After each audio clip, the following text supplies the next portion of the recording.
ನೋಡ್ತಿದ್ದೀರಾ ಜನಸೇವಾ ಕನ್ನಡ ಟಿವಿ. ಇಂದಿನ ಮುಖ್ಯಾಂಶಗಳು. ಮಂಡ್ಯದಲ್ಲಿ ಹೊಸ ಕೈಗಾರಿಕಾ ಪ್ರದೇಶ ಅಭಿವೃದ್ಧಿಗೆ 1249 ಎಕರೆ ಜಮೀನು. ಎಂಬಿ ಪಾಟೀಲ್ ರವರ ಹೇಳಿಕೆ. ಮಂಡ್ಯದಲ್ಲಿ ರೈತರಿಗೆ ಬೆಳೆ ವಿಮೆ ಬಗ್ಗೆ ಜಾಗೃತಿ ಮೂಡಿಸಿ ಡಾಕ್ಟರ್ ಕುಮಾರ್ ಅವರ ಹೇಳಿಕೆ. ಉತ್ತರ ಕನ್ನಡ ಗುಡ್ಡ ಕುಸಿದು 7 ಮಂದಿ ದುರ್ಮರಣ.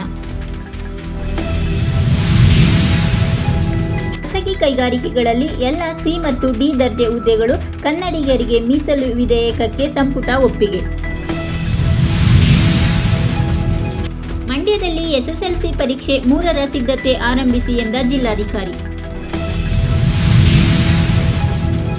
35.10 ಲಕ್ಷ ರೈತರಿಗೆ 25,000 ಕೋಟಿ ರು ಕೃಷಿ ಸಾಲ. ಸಚಿವ ಕೆಎನ್ ರಾಜಣ್ಣ ಅವರ ಹೇಳಿಕೆ. ಮದ್ದೂರು ಹೆಣ್ಣು ಭ್ರೂಣ ಹತ್ಯೆ ಗಮನಕ್ಕೆ ಬಂದರೆ ದೂರು ನೀಡಿ ಡಾಕ್ಟರ್ ಅರ್ಜುನ್ ರವರ ಹೇಳಿಕೆ. ಅರ್ಧ ದಿನದಲ್ಲಿ 2 ಅಡಿ ಹೆಚ್ಚಳ, 110 ಅಡಿಗೆ ಕಾಲಿಟ್ಟ ಕೃಷ್ಣರಾಜಸಾಗರ ಜಲಾಶಯ. ಪಂಚೆಯಲ್ಲಿ ಬಂದ ರೈತನಿಗೆ ಜಿಟಿ ಮಾಲ್ನಲ್ಲಿ ಅವಮಾನ. ರಾಜ್ಯ ಸರ್ಕಾರಿ ನೌಕರರ 7ನೇ ವೇತನ ಆಯೋಗದ ವರದಿ ಜಾರಿ. ರಾಜ್ಯ ಸರ್ಕಾರಿ ನೌಕರರ ಸಾರ್ವತ್ರಿಕ ವರ್ಗಾವಣೆ ಅವಧಿ ವಿಸ್ತರಣೆ.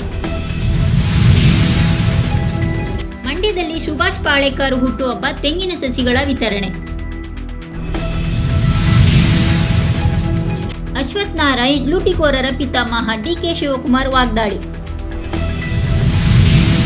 ಸಬ್ಸ್ಕ್ರೈಬ್ ಬಟನ್ ಮೇಲೆ ಕ್ಲಿಕ್ ಮಾಡಿ ಹಾಗೂ ನಮ್ಮ ಹೊಸ ವಿಡಿಯೋ ನೋಟಿಫಿಕೇಶನ್ಗೋಸ್ಕರ ಪಕ್ಕದಲ್ಲಿ ಕಾಣುವ ಬೆಲ್ ಬಟನ್ ಮೇಲೆ ಕ್ಲಿಕ್ ಮಾಡಿ ಹಾಗೂ ಲೈಕ್ ಮಾಡಿ, ಶೇರ್ ಮಾಡಿ, ಕಮೆಂಟ್ ಮಾಡಿ.